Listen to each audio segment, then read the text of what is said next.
বিহু নৃত্য আৰু ঝুমুৰৰ পাছত আন এক অভিলেখৰ বাবে সাজু হৈছে অসম চৰকাৰ।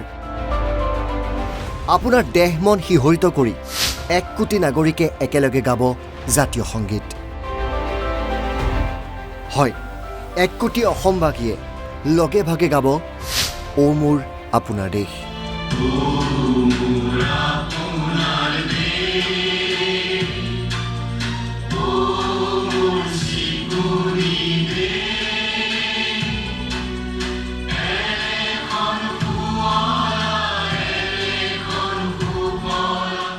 বিধানসভাৰ মজিয়াত এই তথ্য সদৰি কৰিলে মুখ্যমন্ত্ৰী হিমন্ত বিশ্ব শৰ্মাই।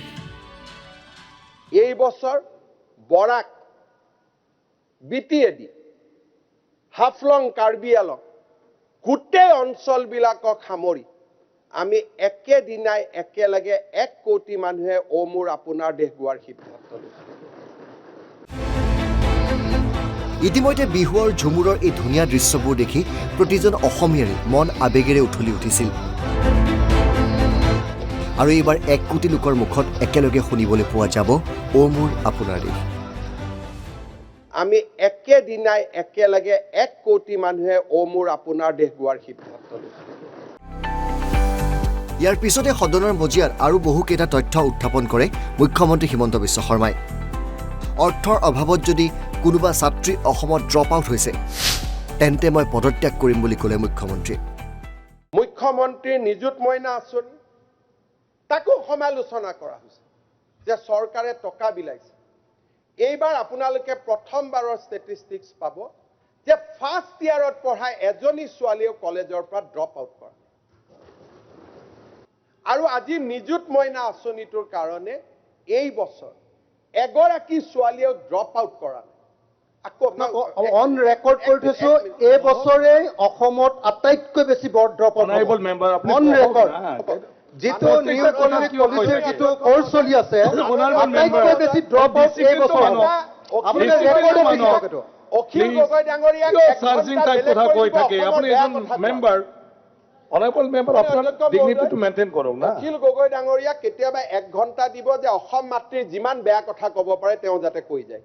ইমান নাপায়। এখন নিজৰ ৰাজ্য হৈ আপুনি এখন কলেজৰ পৰা মোক নাম এটা আনি দিয়ক যে এইজনী ছোৱালীয়ে টকাৰ অসুবিধাত ড্ৰপ আউট হৈছে, মই আজিয়ে ৰিজাইন দি দিম। এজনী ছোৱালীৰ নাম আনি দিয়ক। এতিয়া ছোৱালী ড্ৰপ আউট নহ'ব নেকি যদি কোনোবা ছোৱালীৰ বেমাৰ হ'ল, কোনোবা ছোৱালী? আপুনিতো লিটাৰেলি কথাবিলাক নকয়। টকাৰ অসুবিধাৰ কাৰণে ছোৱালী ড্ৰপ হোৱা এটা নাম মোক আনি দিয়ক। ক্লাছ 11ৰ, ডিগ্ৰী ফাৰ্ষ্ট ইয়াৰৰ, পোষ্ট গ্ৰেজুৱেট ফাৰ্ষ্ট ইয়াৰৰ। মই আজিয়ে ৰিজাইন দি দিম। এজনী ছোৱালীৰ নাম আনি দিয়ক। ৰাজ্যৰ সকলো স্তৰৰ নাগৰিকৰ সম উন্নয়নৰ কথা উল্লেখ কৰি চাহ জনগোষ্ঠীৰ বাবে বিশেষ সুবিধা প্ৰদানৰ কথা প্ৰকাশ কৰিলে মুখ্যমন্ত্ৰীগৰাকীয়ে। প্ৰথমবাৰৰ বাবে এইবাৰ 10 অক্টোবৰত চাকৰি পাব, তাত 3% চাকৰি টি গাৰ্ডেনৰ ল'ৰা ছোৱালীয়ে পাব। We are bringing a silent revolution. আজি টোটেল 220 আমাৰ টি গাৰ্ডেনত স্কুল হ'ব। 3% চাকৰি ৰিজাৰ্ভেশ্যন। আৰু আজিৰ পবিত্ৰ সদনত মই ঘোষণা কৰিছোঁ মৰাণ আৰু মটকৰ দৰে এই বছৰৰ পৰা চাহ বাগিচাটো আমি APSCত দুজন ল'ৰাক আমি সংৰক্ষণৰ ব্যৱস্থা কৰিম। ইয়াৰ পিছতেই 6 জনগোষ্ঠীৰ জনজাতিকৰণ হৈ আছে বুলি তাৎপৰ্যপূৰ্ণ মন্তব্য আগবঢ়ালে মুখ্যমন্ত্ৰী হিমন্ত বিশ্ব শৰ্মাই। জনজাতিকৰণ হ'বনে নাই? 6 জনগোষ্ঠীৰ জনজাতিকৰণ 6 জনগোষ্ঠীৰ হয় নহয় নাজানো। 6 জনগোষ্ঠীৰ জনজাতিকৰণটো কৰি দিয়ক। হ'ব অনাৰেবল MLA অধ্যক্ষ মহোদয়, তেতিয়াতো চবেই পাই যাব বঢ়িয়াকে। আপুনি MLA হয়। আপুনি অধ্যক্ষ মহোদয়, আপোনাৰ কাষতে দুৰ্গা দাস বড়ো বহি আছে, সুধি লওক, আলোচনা কৰি লওক আপোনালোকে। মইতো এতিয়াই কৰি দিম আৰু আমাৰতো ৰিপৰ্ট আহিবই। এইটো আপোনালোক দুইজনে বহি আলোচনা কৰি নলয়, একেফালেতো বহি আছে। অধ্যক্ষ মহোদয়, আমাৰ ৰিপৰ্টত দেখা পাবই। মই এইটোও জনাব খুজিছোঁ যে মৰাণ আৰু মটকক জনজাতীয় কৰাৰ ক্ষেত্ৰত অসমৰ জনজাতীয় সমাজখনে অনুমোদন দিছে যে তেওঁলোকক কৰক, আমাৰ কোনো আপত্তি নাই। মৰাণ মটক আগবাঢ়ি গৈ আছে, আমি আগুৱাই লৈ গৈ আছোঁ, কোনো কথাই আমি পিছুৱাই ৰখা নাই। মাননীয় অধ্যক্ষ মহোদয়। Bureau report NB news.